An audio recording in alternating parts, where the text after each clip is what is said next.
It was Thursday evening, and I was staring at the microwave clock, which glowed 7:43 p.m. This week had already been a relentless string of arguments. Monday, it was about me leaving dishes in the sink overnight. Tuesday, she'd harped on how I never planned romantic dates anymore. Wednesday, she'd completely lost it because I'd bought the wrong brand of coffee creamer. Tonight's argument had ignited because I suggested we stay in instead of going to her friend Chloe's house party. Apparently, that made me boring and antisocial. I work in construction, 10 hours on my feet, lifting heavy materials, dealing with difficult contractors. When I get home, sometimes all I want to do is sit on the couch and watch a game. You know what your problem is? Sarah said, pacing around our small living room in our rented duplex. You've completely given up on being interesting. When we first met, you actually tried. I stayed calm, sitting in my favorite armchair, the one she constantly complained about because it didn't match her Pinterest vision for our home. I work 45 hours a week to keep this roof over our heads. Sorry if I'm not performing like a circus animal every evening. See, there it is again. That attitude. She stopped pacing and put her hands on her hips. You act like everything you do is some huge favor to me. I never said that. You don't have to say it. It's written all over your face. This had become our routine. She'd pick a fight. I'd try to reason with her. She'd twist my words, and then we'd go to bed angry. Rinse and repeat. But tonight felt different. There was something in her voice, a cold edge I hadn't heard before. You want to know something? She continued, her voice growing sharper. I've been thinking about this a lot lately. I muted the TV and looked at her directly. Thinking about what? About us. About whether this is actually working. What do you mean? She took a deep breath, and for a split second, I thought she might actually want to have a productive conversation. Maybe we could work through whatever was eating at her. Maybe we could get back to being the couple we used to be. Instead, she dropped a bomb. I'm in love with someone else. Just so you know. The words hung in the air like smoke. I felt something click in my brain, not heartbreak, not anger, but clarity. Pure, crystal clear clarity. Perfect, I said, standing up from my chair. That's all I needed to hear. The confidence drained from her face instantly. This wasn't the reaction she was expecting. She probably thought I'd beg, plead, ask who it was, or start crying. Instead, I walked past her towards our bedroom. Wait, what are you doing? She called after me. I pulled 2 large bin bags from under the bathroom sink and headed to her side of the wardrobe. Helping you pack. Hold on, that's not. I didn't mean. I started pulling her clothes off hangers and stuffing them into the bags. Her work uniforms, her going out tops, the expensive dress she'd bought last month that we couldn't actually afford. This is insane, she shouted. I was just being honest about my feelings. And I'm being honest about mine. I replied, moving to her dresser drawers. You're in love with someone else? Great. Go be with them. You can't just kick me out. Watch me. The panic in her voice was growing. Where am I supposed to go? That's your problem now. You should have thought about that before declaring your love for another man in my living room. I tied up the first bag and started filling the second one. Her makeup, her hair products, the romance novels she never finished reading. Everything that belonged to her was going into those bags. This is crazy, she screamed. I was trying to get you to fight for us. I stopped and looked at her. Fight for us? By telling me you love someone else? I thought you'd care more. I thought you'd want to work on things. Here's the thing about respect, I said, continuing to pack her belongings. Once it's gone, it's gone. And you just threw away any respect I had left for you. By 8:30 p.m., both bags were full and sitting by the front door. She was still following me around, alternating between angry threats and desperate explanations. But I wasn't listening anymore. The woman I married would never have said those words. The woman I married would never have tried to manipulate me with another man. This person standing in my living room, crying crocodile tears, I didn't know her anymore. And honestly, I didn't want to. Just as I was carrying the second bag to the front porch, my phone buzzed. A text from my mate, Ben. Hey man, bringing over those tools I borrowed. 5 minutes out. Perfect timing. Ben pulled into the driveway just as I was setting her belongings on the curb. He took one look at the scene, me with bin bags, her standing in the doorway looking frantic, and grinned. Well, finally grew a backbone. Mate? This isn't what it looks like, she called out, trying to salvage some dignity. Actually, it's exactly what it looks like, I replied, dusting off my hands.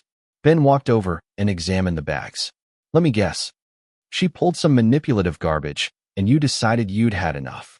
She told me she's in love with someone else. Ben's eyebrows shot up. Seriously? And her brilliant plan was to tell you this. Why exactly? Apparently, to make me fight for us, I said, making air quotes. Ben burst out laughing. Oh man, that's rich. Hey, remember 2 months ago when we were all at Dan's barbecue and she spent the entire time complaining about you to everyone? I had forgotten about that, but now it came flooding back. Right? She was telling your girlfriend how I never surprise her with gifts anymore while you were literally grilling food for everyone like a champ, Ben added. Dude, we've all been waiting for you to dump her toxic attitude. You have. Are you kidding? She's been treating you like garbage for months. Always finding something wrong. Always making you look bad in front of people. My girl, Amanda, can't stand her. Just then, another car pulled up. My neighbor, Rich, from next door, probably wondering about the commotion. Everything okay over here? Rich called out, but he was smiling. Rich had heard their fights through the thin walls plenty of times. Everything's fantastic, I replied. Just helping my ex-wife move out. Ex-wife? She shrieked from the porch. We're not divorced yet. I clarified. Rich chuckled. Good for you, mate. That woman's been screaming at you every other night for weeks. I was starting to feel bad for you. You could hear that. Thin walls, man. The whole neighborhood knows she's been giving you hell. My wife, Lucy, was just saying yesterday how patient you've been. My phone buzzed again. This time it was my sister, Sophie. Dad told me what happened. About time. Coming over with wine to celebrate. I showed Ben the text. News travels fast. Who'd you tell? Nobody yet. She must have called my parents crying. Oh, this is going to be good, Ben said, settling in like he was about to watch a show. Sure enough, my sister pulled up 10 minutes later with a bottle of wine and a huge smile. Right behind her was my mom's car. Oh no, my soon-to-be ex muttered from the porch. Sophie got out first. There's my smart little brother. Finally, Sophie, please, the woman on the porch pleaded. This is all a misunderstanding. Misunderstanding? Sophie turned to face her. You told him you're in love with another man. What part of that did we misunderstand? My mom approached more cautiously, but I could tell she was relieved. Son, your father and we've been worried about you for months. You haven't seemed happy. I haven't been, I admitted. Mom, you can't be serious, my wife said, stepping down from the porch. You're supposed to be neutral here. Neutral? Mom raised an eyebrow. Dear, last Christmas, you spent 2 hours complaining about my son's gift to you in front of the entire family. A gift he worked overtime to afford. I was just being honest about my feelings, and now he's being honest about his, Sophie chimed in. Ben was eating this up. This is better than cable TV. Rich had apparently gone inside and told his wife, Lucy, because she came out too along with their teenage daughter. Is it true? Lucy asked. You finally told her to get lost? Lucy, my wife protested. What? Honey, I've heard you screaming at this poor man through the walls for months. He works his butt off and comes home to you picking fights every single night. That's private. Not when you're doing it loud enough to wake up my kids. Lucy shot back. My phone kept buzzing. Word was spreading through our circle of friends and family like wildfire. Apparently, everyone had opinions about my marriage that they'd been keeping to themselves. Text from my cousin, Alex. Finally, she was awful to you at Mom's birthday. Text from my coworker, Dan. Heard the news. You deserve better, man. Text from my old high school friend, Tom. Amanda told me what happened. Celebration beers tomorrow. I looked around at all these people, family, friends, neighbors, and noticed something. Not one single person was telling me to reconsider. Not one person was suggesting I try to work things out. Everyone seemed relieved. You know what the funny part is? I said to the group. I thought I was the problem. I thought I wasn't trying hard enough. Brother, Ben said, clapping me on the shoulder. You've been trying too hard for too long. Sophie nodded vigorously. We've all been watching you twist yourself into knots, trying to make her happy. It was painful to watch. My wife looked around at all the faces staring at her, not one friendly or sympathetic, and I could see the exact moment she realized how isolated she actually was. This is unbelievable, she said, her voice cracking. Not one of you is going to defend me. The silence was deafening. Finally, Rich's teenage daughter spoke up. Maybe try not telling people you love someone else if you want them to defend you. Even the kid got it. As the crowd of supporters began to thin out around 10 p.m., my wife made her move. She'd been standing on the porch looking increasingly desperate as each person left without offering her a place to stay. "Okay, everyone's gone now," she said, walking back toward the front door. "Can we please talk like adults?" I was sitting on the porch steps, enjoying the first peaceful moment I'd had in months. "What's to talk about? You're in love with someone else." "Congratulations. I never said I was actually going to leave you for him." "Him?" I looked up with interest. "So it's definitely a him. Anyone I know." She hesitated. "That's not the point." "Oh, but it kind of is. See, now I'm curious. Who's the lucky guy who stole your heart?" Her face went red. "It doesn't matter. Come on, don't be shy. You were bold enough to tell me about your feelings. Who is he?" It's complicated." I laughed. "Complicated? How is being in love complicated? You either love someone or you don't." She sat down on the steps next to me, which was a mistake because I immediately stood up and moved away. "Okay, fine. It's Mark from my yoga class." "Mark from yoga?" I tried to keep a straight face. "The instructor who's probably 22 and calls everyone beautiful soul." "He's 24, she said defensively. "Oh, 24. My mistake. That makes it so much better." I couldn't help myself. "Let me guess. He doesn't understand how a woman as spiritually advanced as you ended up with a boring construction worker." "Don't be mean." "Mean, sweetheart? I haven't even started being mean yet. So, tell me, how long have you been in love with this yoga instructor?" "It's not like that. We just connect on a deeper level." "Deeper level?" I nodded. "Seriously, does he know you're married?" Silence. "He doesn't, does he?" I mentioned I was in a complicated relationship situation. "A complicated relationship situation," I repeated slowly. "So, you've been lying to him too." I wasn't lying. I was being honest about my feelings, right? "And what exactly did you think was going to happen tonight? I'd hear about Mark and suddenly become a yoga-practicing spiritual guru." She started crying, the manipulative kind where she made sure I could see her face. "I thought you'd fight for me. I thought you'd want to win me back. Win you back from a 24-year-old yoga instructor who doesn't even know you're married." I sat back down but kept my distance. "Help me understand the logic here. You've been taking me for granted. You never surprise me anymore. You never planned anything romantic. You just come home and watch TV. And your solution was to fall in love with someone else. I thought if you knew you might lose me, you'd appreciate what you have." I stared at her for a long moment. "Do you hear yourself right now? You're mad that I'm not fighting for a woman who just told me she loves another man. You're upset that I'm not competing with someone else for my own wife's affection. When you put it like that, how else should I put it? You basically told me I'm not good enough for you, and now you're angry that I agreed." She wiped her nose with her sleeve. "I made a mistake." "Yes, you did. A huge one. So, can we fix this? Can we try counseling or something?" I laughed, but there was no humor in it. "Counseling for what? To help me understand why I should fight for a woman who's in love with someone else? To work through my issues with not being enough for you?" "I'm not in love with him anymore. I choose you." "Oh, how generous. You choose me after finding out that Mark probably doesn't want a married woman with drama. How flattering." "That's not why." "Then why? What changed in the last 2 hours?" She looked around at the empty street, at her bags still sitting on the curb, at our neighbors' houses where the lights were starting to go off. I realized I made a mistake." "You realized you have nowhere to go." "That's not true." "Really? Then where are you sleeping tonight?" Another long silence. "I could stay with my sister, Amy." "Amy who lives in Portland? Amy who told you last month that you complained too much?" "That Amy. She's family. She'll understand." "Will she? Should we call her right now and see how understanding she is when you explain why you need a place to stay?" Her phone was already in her hand, but she wasn't dialing.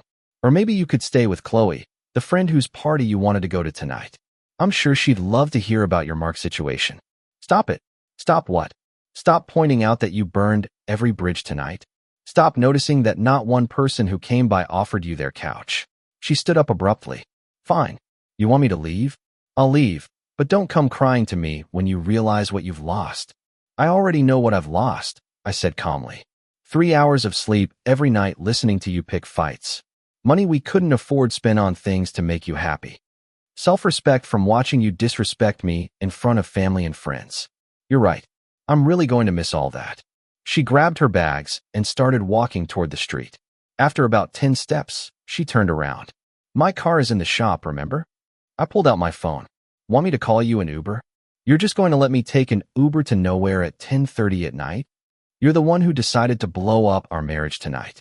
These are the consequences of your choices. She stood there for another minute, probably hoping I'd crack and invite her back inside. Instead, I went in and locked the door behind me. Through the window, I watched her make 3 phone calls. All 3 went to voicemail. Finally, I heard an Uber pull up. I didn't look to see where she was going. I didn't really care. Friday morning brought a series of entertaining text messages. The first was from my sister, Sophie, at 7 a.m. She called Mom at 6:30 this morning crying. Apparently, she slept in her car in a supermarket car park because Amy hung up on her. I was drinking coffee on my back porch, enjoying the first quiet morning I'd had in months, when Ben texted, "Dude, you need to see Chloe's Instagram story. Your ex is having a public meltdown." I didn't have Instagram, but Ben sent me screenshots. Chloe had posted a video of my wife showing up at her flat at 11 p.m. last night, mascara running, demanding to stay over because her husband kicked her out for no reason. The video showed Chloe clearly annoyed, saying, "Girl, you literally told him you're in love with someone else. What did you think was going to happen?" My wife's response was priceless. "I was just being honest about my feelings. He's supposed to fight for me." Chloe's face in the video was everything. Fight for you against who? The yoga instructor? The comments were brutal. People I didn't even know were roasting her decision-making skills. Wait, she told her husband she loves someone else and expected him to compete for her? The audacity is astronomical. This is what happens when you play stupid games. I nearly choked on my coffee at that last one. Mark himself had found the video and commented, "This was better than cable TV." My phone rang. It was Dan from work. "Bro, the whole job site is talking about this. Apparently, your wife called Tom's girlfriend last night asking for relationship advice." "She what?" "Yeah. Sarah said she got a call around midnight from some crying woman asking how to win back a man who doesn't appreciate her. Sarah told her to try being a better person." I laughed. Sarah didn't mess around. She was a straight shooter who'd grown up in a tough neighborhood. My wife calling her for sympathy was like asking a shark for swimming lessons. Oh, and get this. She also called Mark's wife, Karen Murphy, the one who runs the church ladies group? Yep. Apparently, she wanted to know if Karen thought her husband would come to his senses and take her back. What did Karen say? Karen told her that maybe she should pray for forgiveness and learn to keep her mouth shut about other men. I was starting to realize my wife had spent the entire night calling people from our social circle, looking for someone, anyone, to validate her position. Based on the results, she wasn't finding much support. Around noon, my neighbor Rich knocked on the door. "Hey man, just wanted to give you a heads up. Your wife came by this morning asking Lucy if she could use our phone to call work. Her phone died." "Nah." She said she was too embarrassed to use her own number because everyone was ignoring her calls. "Did Lucy let her?" Rich grinned. "Linda told her the phone was broken, then went inside and called your sister to let her know what was happening." The beautiful thing about living in a working-class neighborhood was that nobody had time for drama. People worked hard, paid their bills, and didn't appreciate nonsense. My wife's manipulation tactics weren't going to work here. My phone buzzed with a text from an unknown number. "This is Amy. Your wife has been calling me all morning. I told her she made her bed, and now she can lie in it. Thought you should know she's telling people you physically threw her out of the house." I screenshot that and sent it to Sophie with a message. "Might want to get ahead of this." Sophie called immediately. "She's telling people what? That I physically threw her out? Amy just warned me that lying little." Sophie caught herself. "Mom's going to lose her mind when she hears this. Is Mom buying her story? Are you kidding? Mom watched you pack her bags yourself last night. We all did. Plus, Dad already called Uncle Robert and told him the whole story." Uncle Robert was the family gossip hub.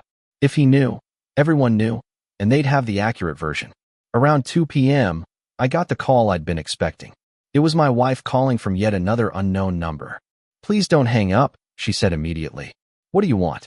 "People are saying horrible things about me online. You need to tell them to stop." "I need to do what now? This is getting out of hand." Chloe posted that video, and now people I don't even know are making fun of me. "Maybe you shouldn't have shown up at her place having a breakdown about your yoga instructor boyfriend." "He's not my boyfriend. I told you it was just feelings, right?" Just feelings for another man while married to me. Can't you understand that I was confused? I was going through something. Sure, I understand. You were going through something, and you decided to handle it by blowing up our marriage. Makes perfect sense. I want to come home. This isn't your home anymore. You can't just kick me out. I have rights. You have the right to find somewhere else to live. You have the right to call your yoga instructor and see if he wants a confused married woman. You have the right to keep calling people who are going to hang up on you. Why is everyone taking your side? I had to think about that for a second. Maybe because I'm not the one who told my spouse I love someone else. It was a mistake. Yes, it was a mistake that ended our marriage. Can't we go to counseling? Can't we work on this? Work on what? Work on helping me get over the fact that my wife loves another man? Work on building my self-esteem back up after you destroyed it? Work on pretending this never happened. I said, I choose you. And I said, no thanks. I hung up. The phone rang again immediately from another unknown number. I declined the call. Then I did something I should have done months ago. I made myself a nice dinner, opened a beer, and watched a football game in complete blissful silence. No arguments, no criticism, no walking on eggshells. Just peace. It was amazing what my house felt like when it wasn't filled with hostility. Saturday morning, I was enjoying my second cup of coffee and reading the news in peace when I heard cars pulling into my driveway. Through the window, I saw two vehicles, a silver sedan I didn't recognize, and behind it, my mother-in-law's beat-up Honda. Great. The cavalry had arrived. I opened the front door before they could knock. My wife stood there, flanked by her mother, Pamela, and her older brother, Kevin. She'd clearly been crying again and looked like she hadn't slept much. We need to talk, Pamela announced, pushing past me into the house. Good morning to you, too, Pamela. Please come right in. Kevin followed, giving me what I assume was supposed to be an intimidating stare. Kevin worked at an auto parts store and thought having muscles made him tough. I'd always found him amusing. This has gone far enough, Pamela said, settling onto my couch like she owned the place. Family doesn't abandon family. I didn't abandon anyone. Your daughter told me she's in love with another man. She made a mistake. People say things they don't mean when they're upset. My wife finally spoke up. I was just trying to get your attention. I felt like you didn't care about me anymore. So, you decided to tell me you love someone else. I thought it would wake you up. I thought you'd realize what you were losing. Kevin crossed his arms. Look, man, my sister's been crying for 2 days straight. Whatever point you're trying to make, you've made it. I laughed. Point. Kevin, this isn't a negotiation tactic. This is a divorce. You're seriously going to throw away 4 years of marriage over one fight. One fight. I counted it on my fingers. Monday, dishes. Tuesday, date nights. Wednesday, coffee creamer. Thursday, she's in love with someone else. That's not one fight, Kevin. That's a pattern. Pamela jumped in. Marriage is about forgiveness. It's about working through problems together. You're absolutely right. So, when exactly was she planning to forgive me for all my terrible crimes? Like working 45 hours a week to pay for this place? Like coming home tired after manual labor? Like not being a mind reader who knows exactly what romantic gesture she wants at any given moment? That's not what this is about, my wife said. Then what is it about? Help me understand how telling your husband you love another man fits into a healthy marriage. Silence. Kevin tried a different approach. Look, she says she made a mistake. She wants to come home and work on things. And I want £1 million and a vacation house. We don't always get what we want. You're being unreasonable, Pamela said. Unreasonable? Let me ask you something, Pamela. If your husband told you he was in love with another woman, would you be having this conversation? That's different. How? Because men and women handle emotions differently. I stared at her. So, when women tell their husbands they love other men, it's just emotional processing. But if men did the same thing, it would be unforgivable. You're twisting my words. No, I'm asking for clarification. Are you saying women get a free pass to emotionally cheat as long as they claim they didn't mean it? My wife jumped up from the couch. It wasn't emotional cheating. Mark and I never even kissed. Oh, good. You only fell in love with him. That's so much better. Kevin stepped forward. You need to stop being sarcastic and start taking this seriously. I am taking this seriously, Kevin. I'm seriously done with this marriage. You're making a huge mistake, Pamela said, standing up. She's a good woman who made one error in judgment. One error? She's been treating me like garbage for months. The Mark thing was just the last straw. That's not true. Really? Ask your daughter about the barbecue at Dan's place 2 months ago. Ask her about Christmas with my parents. Ask her about any time we're in public together. Pamela looked at her daughter, who suddenly found the floor very interesting. She didn't tell you about that stuff, did she? I continued. She didn't mention how she spends social gatherings complaining about me to anyone who will listen. I was venting to friends, my wife said quietly. Venting? You told my family that I'm a disappointing gift giver. You told Ben's girlfriend that I never plan romantic surprises. You spent 2 hours at Christmas dinner listing my flaws to my own mother. Kevin looked confused. You did that. I was frustrated. And now I'm done, I said simply. Pamela. Kevin, I appreciate you coming by, but this conversation is over. She made her choice when she decided Mark was more important than our marriage. I choose you, she said desperately. I'm here right now choosing you. No, you're here because Mark doesn't want a married woman with drama. You're here because no one else will take you in. You're here because your backup plan fell through. The room went quiet. Even Pamela looked uncomfortable. If Mark had said he wanted to be with you, we wouldn't be having this conversation, I continued. You'd be at his flat right now explaining to him why you need to get a divorce. That's not true. Then call him right now. Call Mark and tell him you want to work things out with your husband. Tell him you were confused and you want to fix your marriage. She stared at me. Go ahead, call him. If this is actually about choosing me over him, that should be easy. Her hand stayed in her lap. That's what I thought. Kevin and Pamela exchanged glances. Even they could see the truth now.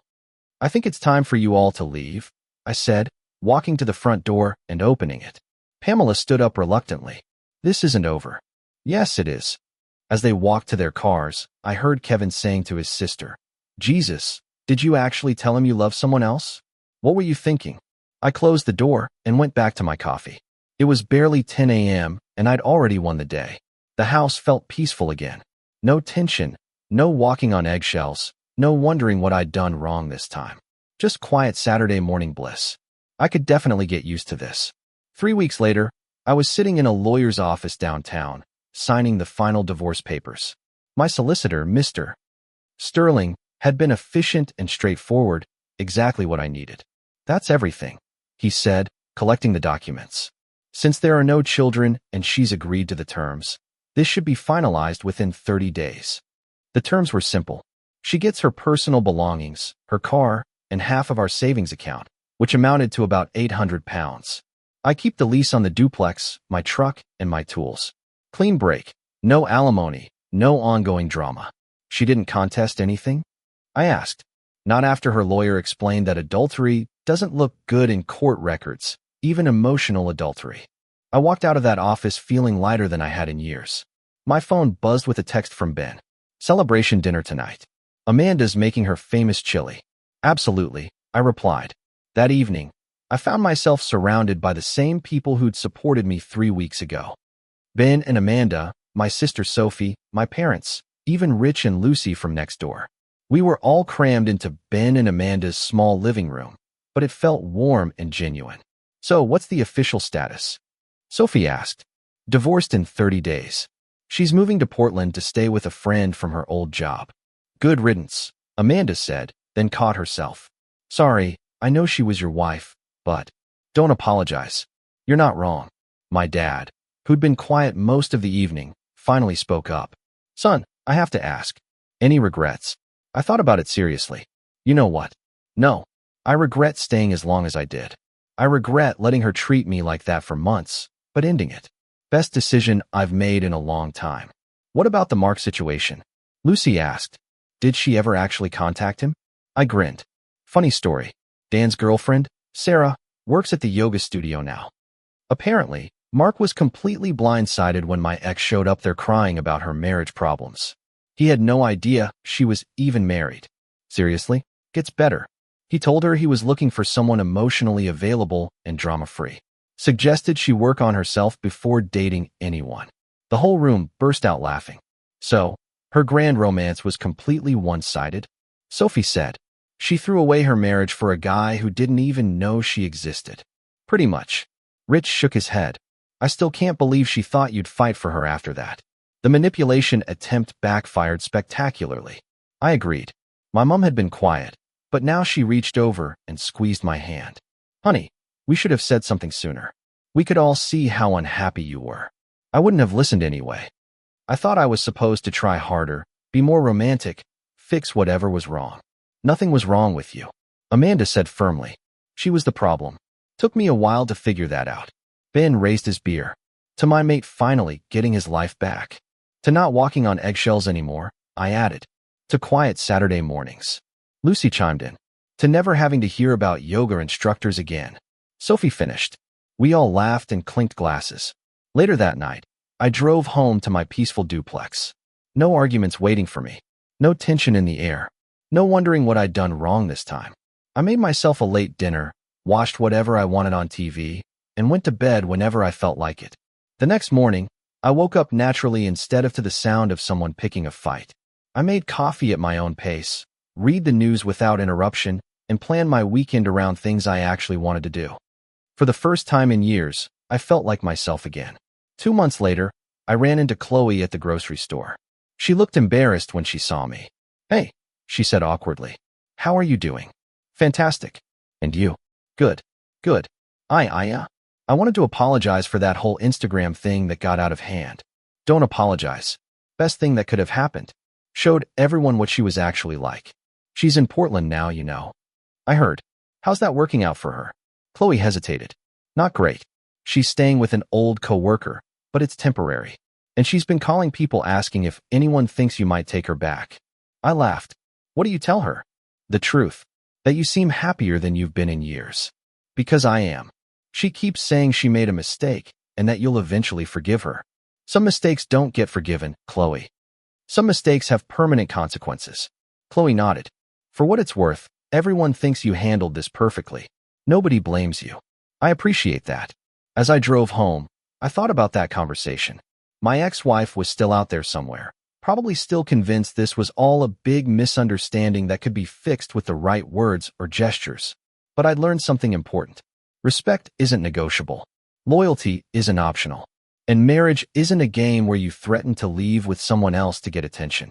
I'd spent months trying to fix something that was already broken, trying to win back someone who didn't value what she had. Now I was done trying to prove my worth to people who couldn't see it. My phone buzzed with a text from my sister. Dad's grilling burgers Sunday. You coming? Wouldn't miss it. I replied. I had a family who respected me, friends who supported me, and a quiet house that was finally at peace. For the first time in years, my life was exactly what I wanted it to be, and I wasn't going backward for anyone.